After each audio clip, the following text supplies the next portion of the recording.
Please remain seated. The show will begin in 3, 2... Like a Hellcat.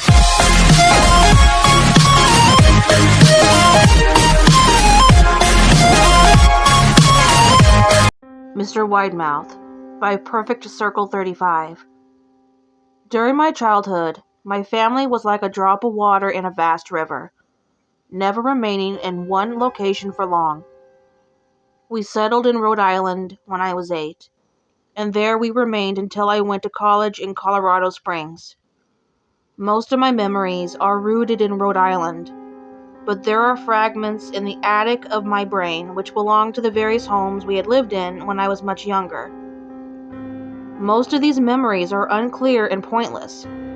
Chasing after another boy in the backyard of a house in North Carolina, trying to build a raft to float on the creek behind the apartment we rented in Pennsylvania, and so on.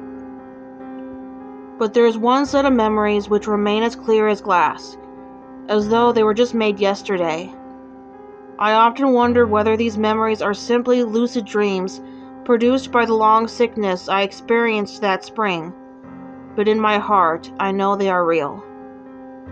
We were living in a house just outside the bustling metropolis of New Vineyard, Maine, population 643. It was a large structure, especially for a family of 3. There were a number of rooms that I didn't see in the 5 months we resided there. In some ways, it was a waste of space, but it was the only house on the market at the time, at least within an hour's commute to my father's place of work. The day after my 5th birthday, attended by my parents alone, I came down with a fever. The doctor said I had mononucleosis, which meant no rough play, and more fever for at least another 3 weeks. It was horrible timing to be bedridden. We were in the process of packing our things to move to Pennsylvania, and most of my things were already packed away in boxes, leaving my room barren. My mother brought me ginger ale and books several times a day, and these served the function of being my primary form of entertainment for the next few weeks. Boredom always loomed just around the corner, waiting to rear its ugly head and compound my misery. I don't exactly recall how I met Mr. Widemouth. I think it was about a week after I was diagnosed with mono. My first memory of the small creature was asking him if he had a name. He told me to call him Mr. Widemouth because his mouth was large. In fact, everything about him was large in comparison to his body. His head, his eyes, his crooked ears. But his mouth was by far the largest. "You kinda look like a Furby," I said, as he flipped through one of my books. Mr. Widemouth stopped and gave me a puzzled look. "Furby? What's a Furby?" he asked. I shrugged. "You know the toy, the little robot with the big ears? You can pet and feed them, almost like a real pet." "Oh." Mr. Widemouth resumed his activity. "You don't need one of those. They aren't the same as having a real friend." I remember Mr. Widemouth disappearing every time my mother stopped by to check in on me. "I lay under your bed," he later explained. "I don't want your parents to see me because I'm afraid they won't let us play anymore." We didn't do much during those first few days. Mr. Widemouth just looked at my books, fascinated by the stories and pictures they contained. The 3rd or 4th morning after I met him, he greeted me with a large smile on his face. "I have a new game we can play," he said. "We have to wait after your mother comes to check on you, because she can't see us play it. It's a secret game." After my mother delivered more books and soda at the usual time, Mr. Widemouth slipped out from under the bed and tugged my hand. "We have to go to the room at the end of this hallway," he said. I objected at first, as my parents had forbidden me to leave my bed without their permission, but Mr. Widemouth persisted until I gave in. The room in question had no furniture or wallpaper. Its only distinguishing feature was a window opposite the doorway. Mr. Widemouth darted across the room and gave the window a firm push, flinging it open. He then beckoned me to look out at the ground below.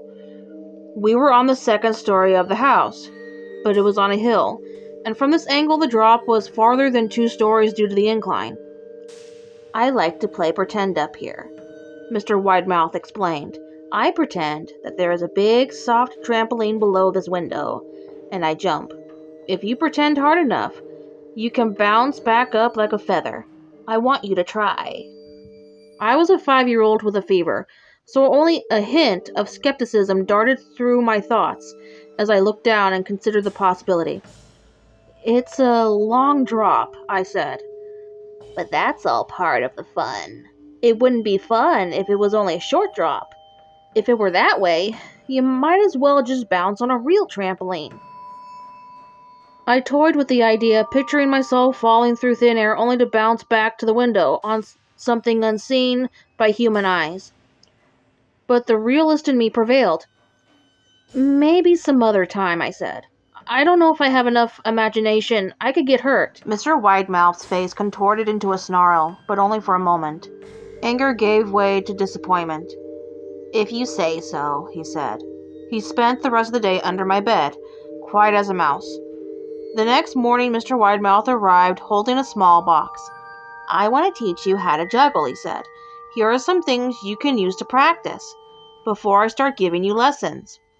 I looked in the box. It was full of knives.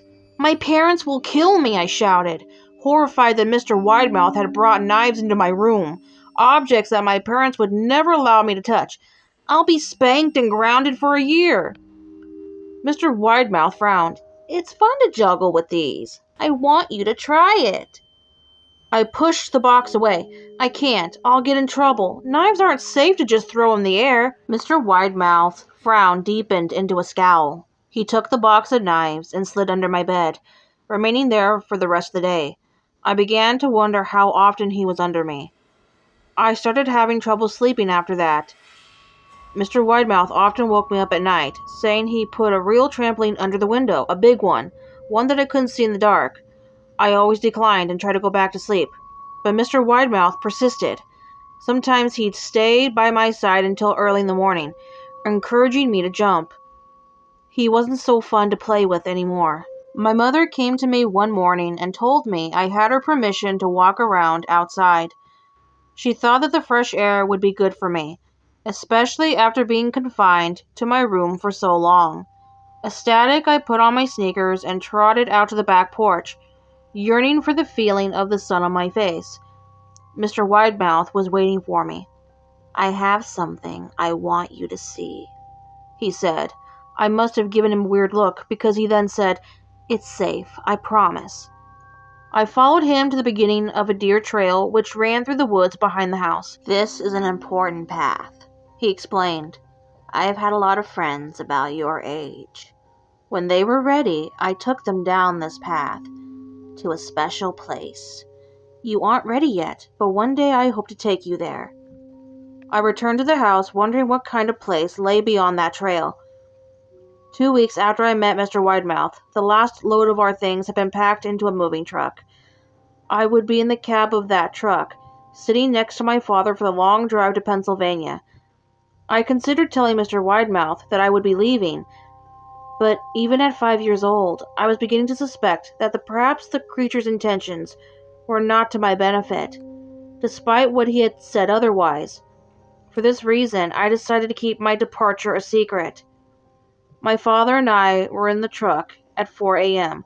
He was hoping to make it to Pennsylvania by lunchtime tomorrow, with the help of an endless supply of coffee and a 6-pack of energy drinks.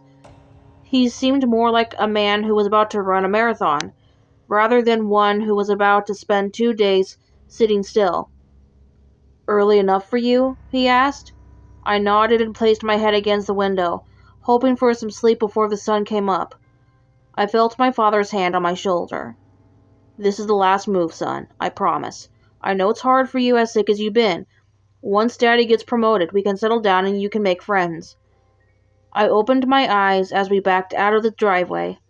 I saw Mr. Widemouth's silhouette in my bedroom window. He stood motionless until the truck was about to turn onto the main road. He gave a pitiful little wave goodbye, steak knife in hand. I didn't wave back. Years later, I returned to New Vineyard. The piece of land our house stood upon was empty except for the foundation, as the house burned down a few years after my family left. Out of curiosity, I followed the deer trail that Mr. Widemouth had shown me. A part of me expected him to jump out from behind a tree and scare the living bejesus out of me.